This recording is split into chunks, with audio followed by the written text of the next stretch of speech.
was like 18. I was flying to San Antonio, renting a car, driving to Mexico, going to the pharmacies, getting the drugs, paying a mule, take it across the border. But they want 50% interest. But you still make $500,000. Would you pay them 50% interest? Success definitely is. What is going on, you guys? Welcome back to the podcast. I have a very special guest on today, Mr. Eric Crutchfield. Welcome. Thanks for, I know this is very last minute. Thank you for coming on. Like, I DM'd you yesterday, like 4 o'clock, and I was like, next time you're in Miami, let's run one. And you happened to be here. I didn't know you were here, and you was like, let's do it tomorrow. Yeah, I had a break in my schedule, so I said, let's do it. You know, I'm always down to work, so. For sure. How's Miami treating you? I love it, man. The fucking weather is unbeatable. The girls. I mean, you know, everybody's fit. Everybody's working out. There's fucking Lamborghinis, Ferraris driving by. Just super motivating, super inspiring, man. I love it being here. It is, man. I just moved here from Georgia, so there's no supercars. There's nothing crazy there. Yeah. So when I got here, I'm seeing a supercar every 2 minutes. So I'm telling you, it's like, crazy. You just feel out of place if you don't have one. For sure. But I think it's that law of proximity, too. Like, once you get around that stuff, then it starts to become a little normal. And it levels you up. Exactly. It's like everybody's got one, so let me go drop 250 on one too, you know? For sure, for sure. Did you just come from Boxer? Yeah. Just left the gym, man. I was running a little bit behind and had to go take a shower and then come up here. For sure, for sure. Do you like Boxer or the Elevation in Midtown? I got memberships to both of them, actually. So I like doing the Boxer in the morning time, getting a good sweat. And then sometimes I don't like to sweat, so Elevation has the AC, and I go in there and just do some cardio and don't sweat my ass off, but I'm still doing my cardio. So time and place for both of them. Yeah. So you guys that don't know Eric Crutchfield, he's all over social media. He's building multi-million-dollar homes, not just little spec builds. So he's doing big things, and you're splitting up your time. You're in Dallas, right? Yeah, Dallas full time. You know, I have a 16-year-old son. Actually, he's named Ryder. That's awesome. So that's pretty cool. So yeah, I'm back and forth a lot. Okay, cool. But yeah, cool. I have a place here now as well. So you'll be seeing me a lot more often. Got a bunch of students out here now, and then the objective is to move out here full time in about 3 years. Okay. But right now I'm kind of learning the lay of the land, and then I'll start developing myself out here. Okay, so you're coming. What's your schedule like? When do you come out here? Are you coming out here because you got stuff that you're building, or is it mainly students that you're traveling over here for? Yeah, mainly students and networking, podcasts. So we work and play out here a lot too. But I just like the weather, man. Dallas is fucking either too hot, too cold, and you know I just feel like I outgrew Dallas. Yeah. So what's it like, Dallas versus Miami? Sucks. Really? Dallas is cool, man. It's not bad, but I don't know. I feel like there's not as many as like people really truly supporting you. Like here, everybody wants you to win. You know, you could put the tripod up wherever, and people are just gonna pass by and be like, "Oh, damn, he's probably making some money somehow." You know. Yeah. You do it in Dallas, and people look at you all strange and shit. You know. You wear a Richard Mille on your wrist, and people are like, "You know, why you spend so much on that watch?" You know. Yeah. It's just like who gives a fuck? Worry about your own life. It's like the things that you enjoy, and you're kind of showing off. Like people judge you for that. Exactly. They judge you for doing good because they're living a normal life, so they want you to come back down. They want you to do good, but not do as good as they're doing. That's exactly right. But out here, it's totally different. For sure. They don't care. They want you to do good. Plus, everybody's doing great out here. So yeah. The thing about here is you think you're doing good, and there's always somebody doing better. Exactly. Like, it humbles you real quick. There's levels here. Yeah. Yeah. So yeah, man, I know you're doing big things right now, but I kind of wanted to know your backstory, where you grew up, what was life coming up, because I followed you about 6 months ago. So I just see you now, the results. I don't see, the old Eric. Yeah. You missed all the hard work and shit that I put into it. Well, I grew up, born and raised in Tulsa, Oklahoma. I was there from basically birth to about 19 years old. Then I moved to Dallas. So I've been in Dallas, like 20 years. But normal childhood, middle class, grew up in like an $80,000 home, kind of broken family. Mom was divorced twice, married 3 times. Same with my dad, divorced twice, married 3 times. So multiple stepmoms, multiple stepdads. Started rebelling at 13, 14. Doing crazy shit, getting suspended from school, what were you doing? Of stuff. Just rebelling. I think I was probably seeking attention from my mom or my dad. I don't know what it was, but somehow I started rebelling and, hanging with the wrong kids and drinking and just doing stupid shit, like cussing at my teachers, Yeah. not showing up to classes, skipping school, Yeah. stuff like that, So your parents didn't push you? Like they didn't push you like wanting to go to college or anything like that? Yeah, Because I'm wondering where your drive comes I from. actually tried to go to college. I went to like community college, because they sort of pushed me. It's more like my grandparents also. So I graduated high school barely, but actually I graduated like 3.3. Okay. It wasn't bad. Smart guy. Yeah. So then I tried college, man, and first semester I made 3 Fs and a D. Yeah. So I was like, man, this shit's not for me. Yeah. It's crazy. Most of the guys that I see succeeding now didn't do well in college. Yeah. But I did make a D in psychology. It was like, so it was pretty interesting. I like psychology. I wouldn't mind taking some more classes on that. But yeah, after that, man, I was like, fuck that. And then I went and got my EMT. Okay. And I was going to be a fireman. And so I started doing that, started work. I was a wrestler all through high school, so I was already working out. But when I was still kind of small, so that's when I got introduced to steroids, was around like 18, probably when I graduated. And then I started taking steroids. And I got really big. And then people started asking me, like, damn, what the hell are you taking, Yeah. And then I turned into a drug dealer, started selling steroids, and I was making a lot of money. Yeah. And I was like, fuck, I can't work firemen. They make like 30, 40K a year. Yeah. And then here I am making that a month. And I'm like, fuck, there's no way I'm going to do that shit. Yeah. So, yeah, that led into, some other bad shit. Sold drugs for a long time. And then just hanging out with the wrong guys again, partying all the time. Didn't really have a job, didn't have structure, didn't really have much. I was just living life, Had my own place. I was like young, had my own place. So everybody was just coming to my house. We were having parties constantly.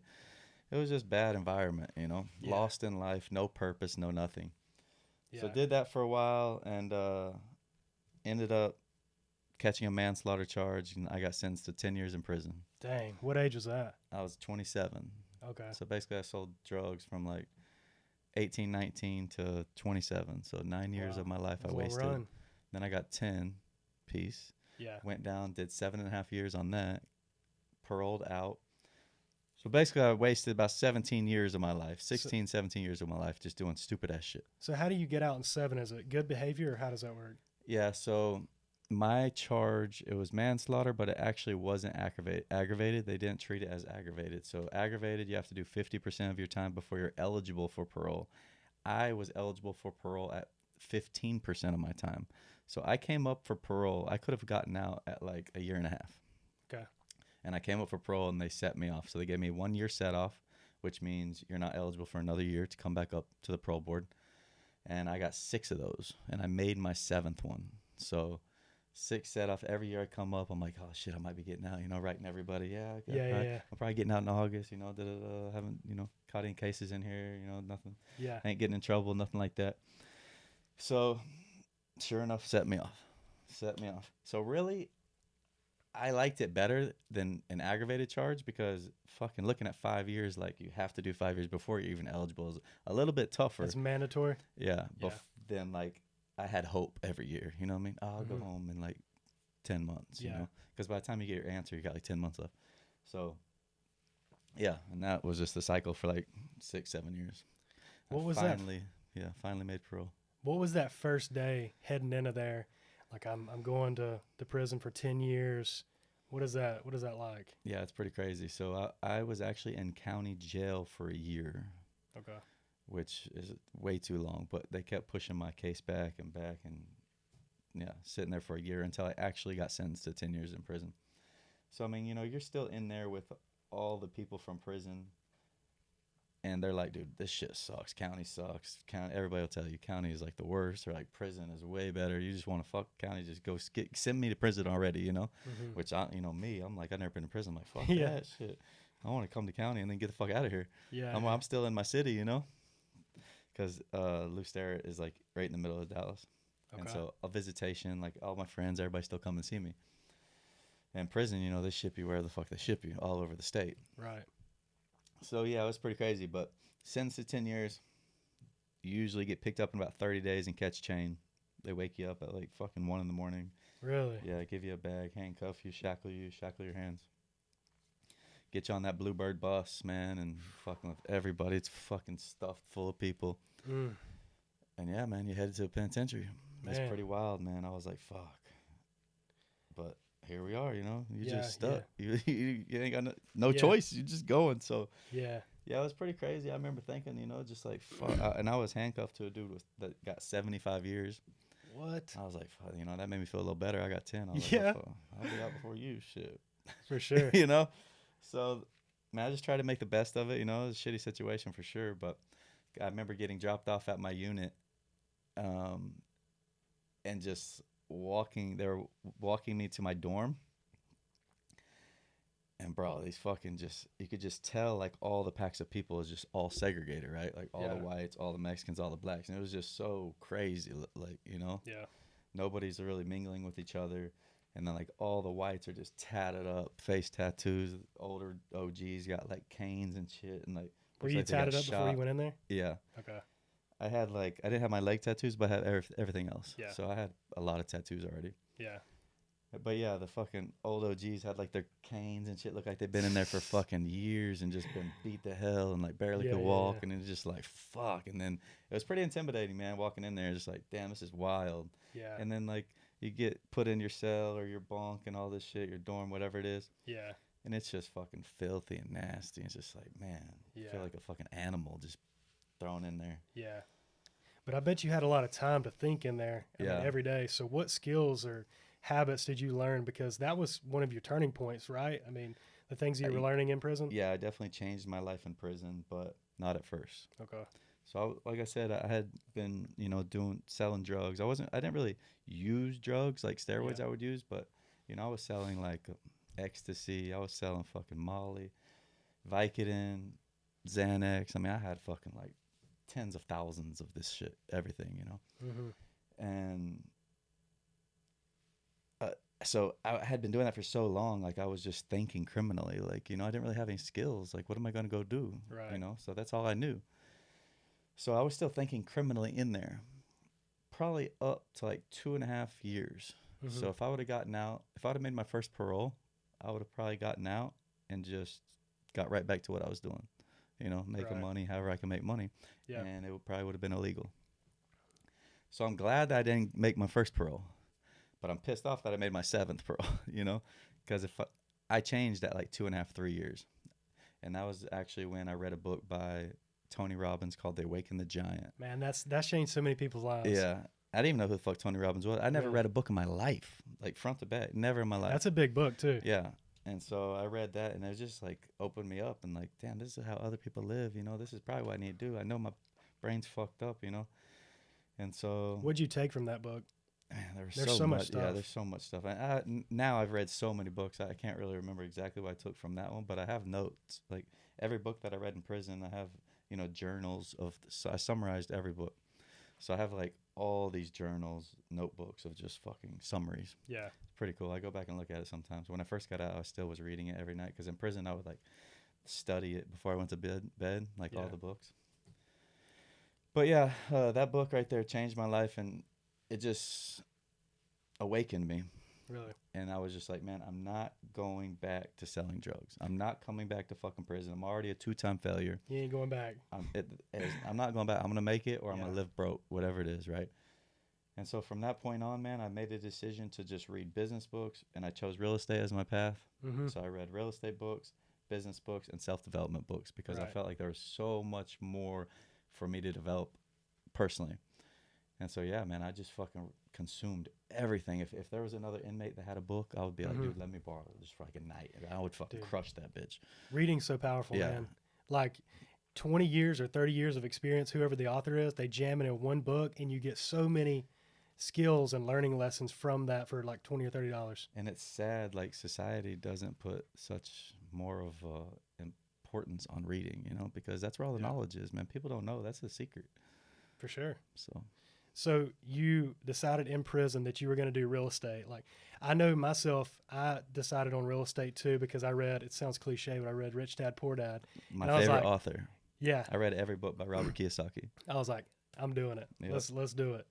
So, you know, where was that turning point when you were like, real estate's it? So in that Awaken the Giant book, it made you do a bunch of exercises. One of the exercises, I've talked about it on a lot of the podcasts, but It said name 3 richest people that you know. This was like just people that you know that were close to you. So it's kind of like my friends' families. And 2 of them were in real estate. One of them was oil. And I was like, you know, I don't really want to Yeah. learn oil, and I'm not too interested in oil. But real estate, I've always been fascinated about. Yeah.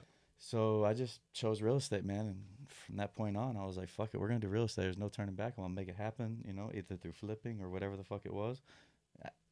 And I actually didn't think I was going to become a luxury real estate developer or even a real estate developer on the residential side, because there's not a lot of books besides like flipping books for residential. So most of the real estate books that I got were all commercial. Okay. So like I know a lot about commercial. And it's funny that I'm still doing luxury Yeah. residential, but Right. I'm ready to make that turn into commercial, but I'll always still do luxury residential because it's just huge profit margins and it's easy for me. Right. And so I Right. can still make like millions of dollars a year just by doing that. But I do also want to get into commercial because I think I'll become a beast in commercial as well. You see a lot of potential there. Yeah. Yeah. And just they're valued a little bit different, and you can just make a lot more money, you know? Right. Not many people are going to buy a $50 million fucking residential luxury Yeah. home. Pool's limited. But $50 million commercial, you know, office space or multifamily or retail or whatever it is, I mean, that shit trades all the time. Yeah.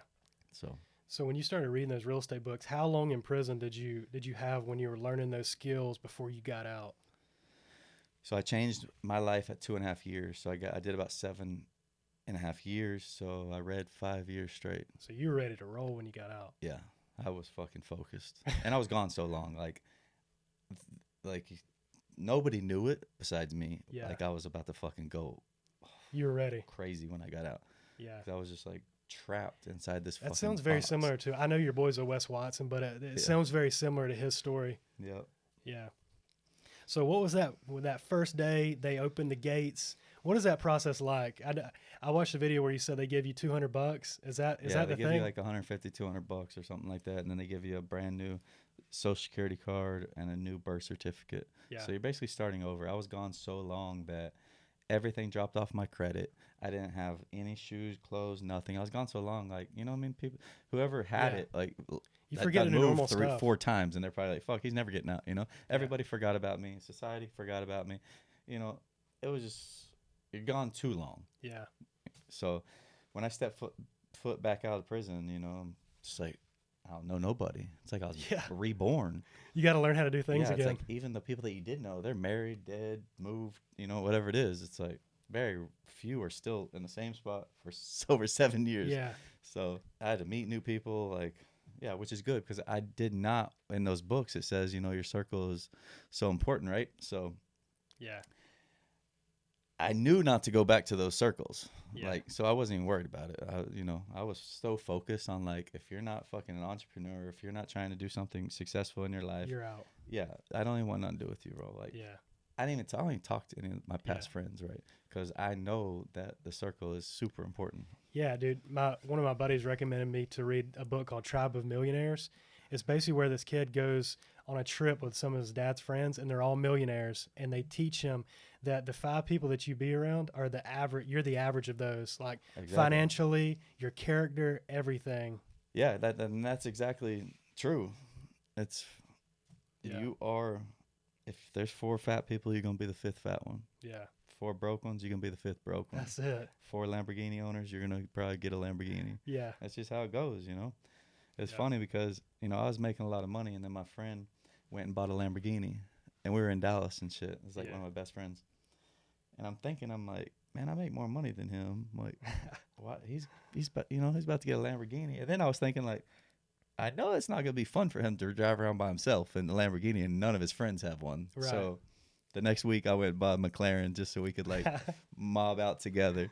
yeah. And that shit was fun, man. I was out of prison like 2.5 years at that point, and I wasn't even thinking about buying no shit like that. So when you but got out, your friends elevate you, you know, for sure. and make life more fun.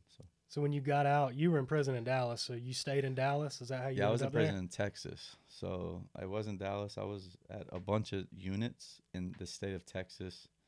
I did 4.5 years actually down by Houston. Okay. Yeah, and then they move you around and shit. But Yeah. Yeah, so visitation wasn't very common. You know, I was in there for a long time just by myself. My mom would make it like once a year and stuff, and try to bring my son to see me. But it was tough, man, watching your kid grow up through pictures. You know, Right. when I left, he was 2. When I got out, he was 9. Right. Right. So I just watched him grow up basically through pictures. So it was pretty crazy.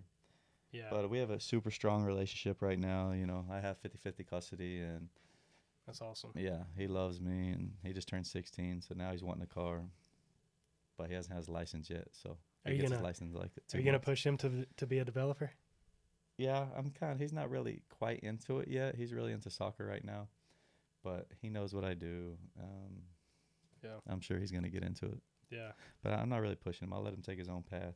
If he wants to start another business, you know, I'll loan him the money to start it, and he'll pay me back plus interest. You know, I'm not just gonna give him shit. So Do you think that's important? Because I see some rich people give their kids a lot of stuff, and yeah, it's like the kids get comfortable. exactly. So do I, you I you want to want to make them earn it? Yeah, I want to make them earn it. I want them, you know, to know about money. It's not fucking just free. You got to work for it, right? Or you got to provide value.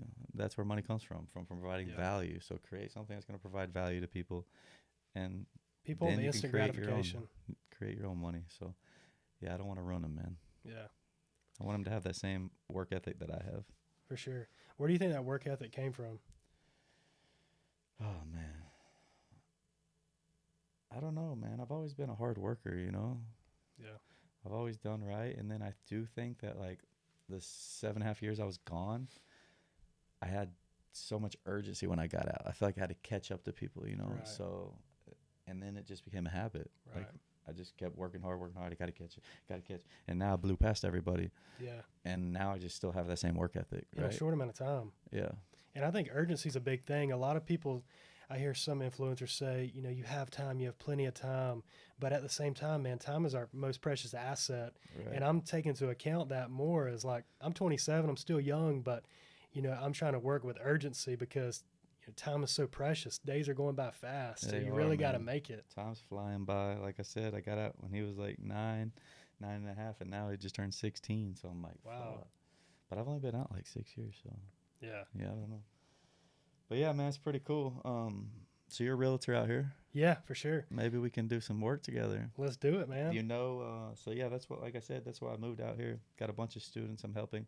Yeah. And if you know the lay of the land, man, you can help me find lots. And For sure. I don't know if you know like developing and construction costs and that type of stuff, but Yeah, I'm in the learning process down here, but I did real estate back in Georgia. Still flip houses with my dad. He does construction, and so I was a realtor there. And then I moved down here just for more opportunities. So I got in with one of the largest brokers here, Chad Carroll. He's a killer in the industry, so I'm right under his residential. wing. Yeah, residential. Yeah. So learning the lay of the land and Nice. learning from the best. And how long you been here?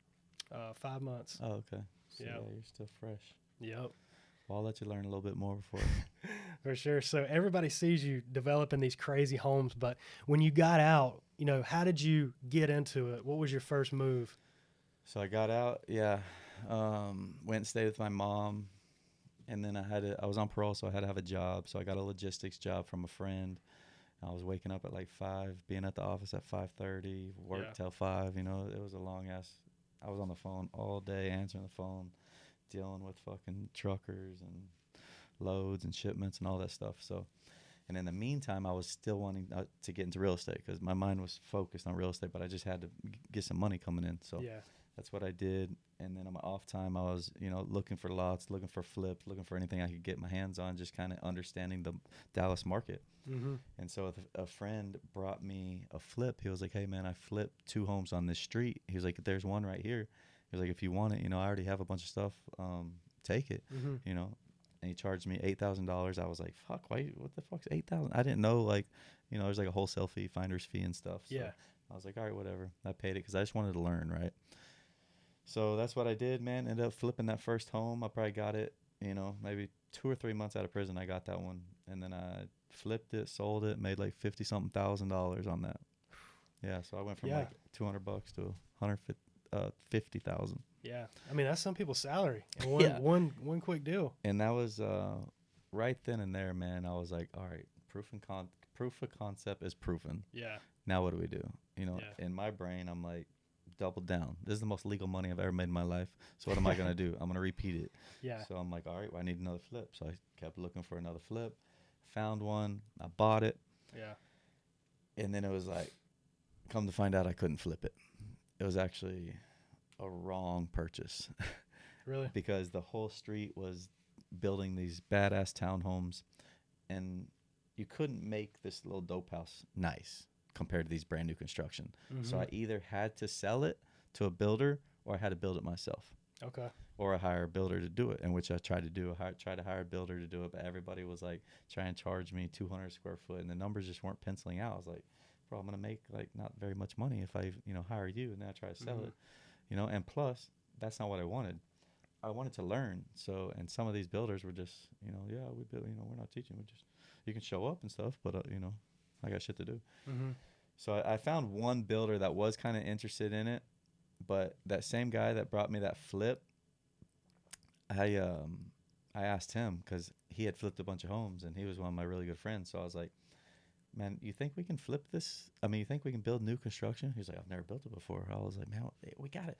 Because when I got out, I was gone so long. When I got out, like the whole fucking Dallas changed. Like everybody was building, and they were building all these townhomes in East Dallas, and everybody was a builder. I thought because these things were everywhere. Yeah. So I was like, dude, there's no way we can't figure this shit out. Like we can figure it out. I'm a hustler. I'm gonna go figure it out. I mean, when I was like 18, I was flying to San Antonio, renting a car, driving to Mexico, going to the pharmacies, getting the drugs, paying a mule, take it across the border, getting the shit, paying him, hiding it in the fucking roof of the car, going past the second shit checkpoint, and then driving 16 hours back to Oklahoma to sell the shit. So you had the mindset you were going to do it. Yeah. I mean, I'm just built different. You know what I mean? You got to be. Yeah. You make shit happen. And so I was like, dude, we can figure this shit out. Man, fuck, bro. Can you take this phone? Like, this thing will not stop blowing. I'll cut up all this, too. Okay. There's Home Depot calling me. That's why it kept blowing up. I was like, fuck, man. It don't stop. Yeah, we're building and shit, doing shit in Dallas, so my workers are calling me from Home Depot.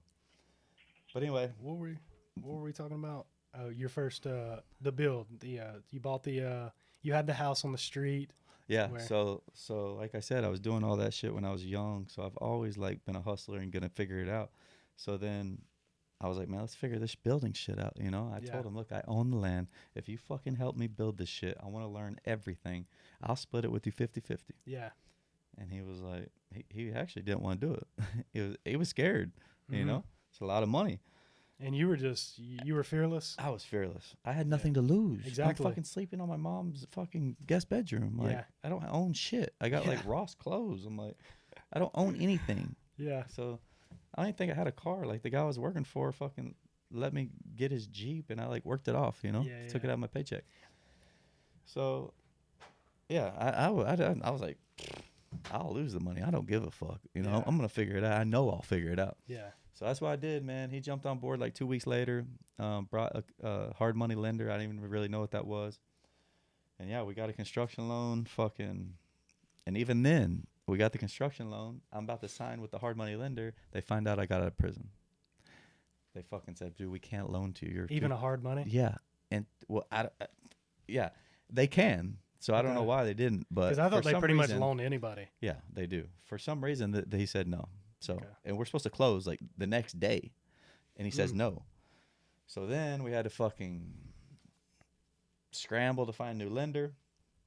Found a different hard money lender and ended up getting fucked on the interest rate. It was like 14 plus like 3. Gosh. It was bad. But I was like, I didn't have no option, and they knew that I didn't have no option. So we got it done, man, and I ended up making $500,000 on those. So yeah, it's pretty crazy. And that's why people get all caught up on these interest rates and shit, and they're like, oh man, hard money is 12% plus 2 points. It's, whatever it is, 12% plus 3 points. I'm like, bro, pay the bank would you pay the bank 50% if you're making $500,000? If you can't make the $500,000 without that bank and they're willing to give it to you, but they want 50% interest, but you still make $500,000, would you pay them 50% interest? Yeah. So who gives a fuck about the interest rate? As long as the deal makes you money, just borrow the money from them, pay them what they want, make them happy, and then your pockets are going to get fat anyway. So it's like, it ain't no big deal. Yeah. And I hate when people ask me that, man, hard money. God, yeah, well, sit over there and don't do shit. Then I'm gonna be over here paying the bank, and they're gonna love me, and then my other banker's gonna love me because the deposits are coming in. Yeah. So I don't know, but yeah, man, ended up making it happen. And that's how everything got started, man. The second flip turned into new construction. I saw the bigger profits. There were six-figure paydays on each one. I started building. Actually, there were three duplexes. I sold them each, three duplexes, so 6 units. I sold them each from $450 to $500,000. Six-figure profits on each one, and it was just. I was like, fuck that flipping. This was like more systematic, and I could tell it was cleaner, easier. Yeah. I don't know. I liked it a lot better. So then I just took all that money, man. I didn't go buy shit. Didn't go buy a McLaren. Didn't go buy nothing. Didn't even buy a watch. Didn't buy anything. I dumped it back into more land, more to building that pipeline up, and that's what I did. I got pipeline built up, and then from there, investors started coming. Like, man, I see what you're doing. You know, I had big signs out in front of everywhere, all the lots that I built. You know, I'm putting it on social media and stuff. Not like I do now. It was kind of I was new to it, so I didn't really know what to do. But yeah, people started hearing about me and stuff, and then investors came, and then I partnered with one investor on 7 homes, partnered with another one on 6 homes, partnered with another one on 4 homes. And yeah, I just started like branching out. Then my mom wanted in. I did a deal with her. Then my sister, you know, it was just like, that's how it just blew up. And then, yeah, got the pipeline really full. And then I was like, all right, fuck, you know, the next month or two, we're probably gonna make another 200,000-300,000. And then that's when I started buying. Like, I went and got the McLaren, and then I went and got a watch and all that stuff. And So yeah, I would say you're one of the most followed. You're probably the most followed developer on social media. yeah, Right. definitely. It's only gonna get worse. It's actually March 1st right now, and I'm about to increase the output like crazy. We got the whole You're about schedule. to put out even more. Yeah, it's about to be crazy. Bunch of YouTubes, bunch of content, like full-time videographer, and so yeah. Yeah. Where did But that start at? Like, where'd that come from? Because I followed you now, and you got like 950K. So yeah, where did, so you know, it's just slowly been, you know, I didn't really know what I was doing at first, but I've been consistent with posting and stuff, and I always liked the social media stuff. I've always been pretty popular as well, you know, wherever I'm at, right. and it just started catching on. Then I was like, damn, this is pretty cool. And then I saw other people making money in it. And then like nobody really had a story like mine though. You know, one, nobody's in real estate development like me. Nobody's building luxury dope ass townhouses. My slogan is like, you know, build the dopest homes in the city. We build the dopest homes in the city. And everybody's like, what does dope mean? Is that like a crack? I'm like, dude, y'all just aren't in 2025. Y'all are fucking stuck in the 80s. So yeah, and I just kept posting. I kept posting and posting, and then one of them went viral. That one where I was walking out of prison. You know, it's got like 6 million I views. saw that. And Dude, you look totally different out there. yeah, too. I was Shaved fucking head, everything. I was skinny as fuck. You know, but we didn't have no food in there. Shit, even though I had commissary, but You're working out, but yeah, I was no working. food. Yeah, exactly. And if you do eat a lot of that food, bro, it's just like goes to your Trash. belly. It's just trash food in there. It's like that place is built to fucking keep you down, bro, Yeah. in every way possible, mentally, physically, fucking relationship wise. I mean, it's fucking built to. Yeah, it's wild. In a place that's built to just tear you down, Yeah. it actually lifted you up in ways. Yeah, but you have to change your mindset, and you have to put the work in. You know, you got to do it internally in yourself, like, because if you just talk to people in there, you're fucked. Because everybody's fucked in there. Like, Yeah. the recidivism rate to go back to prison after you get out is like 83%. Dude, I feel So, like they would tear me If up there's in 10 there. people I'd have to here get some and you tattoos or something. talk to fucking 9 of them, like, you're fucked. You're gonna end back up in the fucking criminal cycle, Yeah. and that's just how it goes, and that's what it is. So I stuck to myself a lot, man, and read those books. Those books kept me focused, and then my journaling. And I had magazine subscriptions to like Forbes, Fortune, Startup, Inc., like all the business magazines. You were locked in. Yeah, so I was locked in, bro. I had to be because I couldn't talk to nobody, you know what I mean? But I was good at all the sports. Like, I'm good at basketball, volleyball, handball. So I was cool with the Mexicans, cool with the blacks on the basketball court. The volleyball's all white, so I was cool with everybody there. So I was like, you know, and then I would work out. And so I'm cool with everybody, but it's like you don't really want to talk to those people, you know? It's like keep that shit like just surface level conversations, and I'm not trying to hang out with you when I get out. I'm not trying to hit you up when I get out. You know what I mean? I'm fucking, when I get out of here, I'm fucking deleting everybody that I met in here, like, and focusing, you know what I mean? Because I knew, like, shit, these people are repeat criminals. Like, most of them, all of them. So very, very few people you meet in there like are gonna do anything with their life, Yeah. which sucks, you know. But Yeah. there is a few of us that actually, you know, changed, work hard, got out, and continue to work hard. Yeah. But yeah, man. Like I said, nobody's really doing the development space. That reel went viral. I got a lot of following from that, and that kind of just like took off from there, The man. And prison one. yeah, Okay. so then I started posting more and more, and then like, you know, a lot of people found out about my story, and they knew that I was in prison for a long time. I got out. There's a short amount of time, and now I'm building these badass houses, and I got all the fucking cars, jewelry, whatever it was. So this like coaching shit organically grew Okay. because people were coming up and talking to me about, dude, how'd you do that? Like, what the fuck? You know, even people that I'd run into that, you know, that maybe knew me from the back, like, weren't you just in prison? Like, what? Now you're rolling up in a McLaren? Like, what Yeah. the hell? And so people were really intrigued by it. So they were always asking me, man, how do you do it? How do you do it, man? Teach me, teach me. So I remember like not 2 Decembers ago, I was like, I'm just gonna teach everybody, you know, that's been Mhm. asking me. So I went to eat breakfast with one of my friends. I was like, can you teach me how to put a stripe link on my Instagram Yeah. story? He taught me how to do it. And that night, I fucking said, hey, who wants to learn how to, you know, do real estate development? I'm gonna teach you from A to Z, my story, how I did it, and how y'all can do it too. Here's the link. It's $1,500. Yeah. And I told my girl, if we sell 10 of them, man, which can be super successful, it's 15K. So I sold 40 like that. So Yeah. it was like 60K. I was like, perfect, man. So then I just kept doing those. The coaching changed the game. Yeah. And so, because the thing with real estate development is there's a cash flow issue, right? Because Mhm. it takes a while to build the home before you get the big chunk of cash. Right. So like throughout the time, you got to survive. So then when I started doing the masterminds and stuff, which I was surviving just fine, right? I was a multimillionaire before I even made 1 cent off of Instagram or social media. Like I had the Lamborghinis, I had the McLarens, I had the big house, I had the jewelry, I had everything before I made a penny off social media. Mhm. So that's where a lot of people think they're like, I make all this money off social media. They get that shit wrong. Like I Yeah. made all my money in real estate development, and I still make a ton of my money in real estate development. Right. 95% of my bulk money comes from real estate development. The coaching's just a cherry on top. Yeah, exactly. And it's actually enjoyable to me, you know. It's more fulfilling to like teach people and actually, because I see me and them when I first got out of prison. You Mhm. know, they're lost, they don't know what's going on. How do you do this? You know, and I'm like teaching them. It's like, damn, that's pretty cool. And then Okay. I see them close on their first land. I'm like, oh shit, I remember that feeling. Yeah. You know, Yeah. they're all excited because I'm on calls with them. You know, and That's I'm awesome. like, I know the feeling. And then yeah, they're getting all the bids, and I remember like, dude, I didn't know fucking. I would walk into Home Depot, and I would be like so lost. Like my partner on those first builds would be like, hey, can you go get, you know, whatever the fuck whatever it is, you know, fucking air filter. Yeah. Yeah. I'd be like, I walk in there and be like, what the fuck? What the air filter? What the fuck? I don't even know what air filter is. Yeah. I don't even know what, you know, where is it? Yeah. I would just be up and lost. Every time I went to Home Yeah. Depot, I'd be lost for like an hour and a half. Yeah. And then now I walk in Home Depot and I can fucking be the manager there. And I know Right. exactly where everything is. But I paid my dues, right? Yeah. So, yeah. I don't know where I was going with that, but No, that was good. So you talk about your students' success stories. What is one that absolutely stands out to you?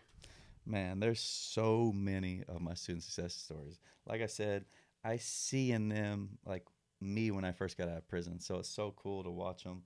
But, you know, just like I think one of the most recent ones, I got this guy into like a $300,000 lot. It was like $370,000 lot. He had 180,000 he put down on the property. This dude is about to make $600,000. Dang. 600K. And Yeah. he paid me like a little small fucking mentorship fee to coach him. Dude, we found him the lot. I gave him all the contractors. I gave him the lender. Like, he's in Dallas. So, Right. I mean, the small, tiny investment, this dude's about to change his life, bro. That's life-changing money. 600K. Like, Yeah. what the fuck? He's already trying to find another lot. He actually just texted me earlier this morning, was like, wanted me to underwrite this other lot for him. He's like, I found Yeah. another lot, man. Yeah. That'll Because keep you going. Yeah, it will. Yeah. You know, whatever job you had before that, and then you get 600K dropped in your bank account. It's like, fuck, I don't even know if I want to do this shit anymore. You know what I mean? Yeah. It's changing people's lives. But yeah, another guy, man, we found him a badass lot also. It was like outside of Dallas, and I have students all over, but these are just a couple of the most recent ones. we found him a lot for like 180,000.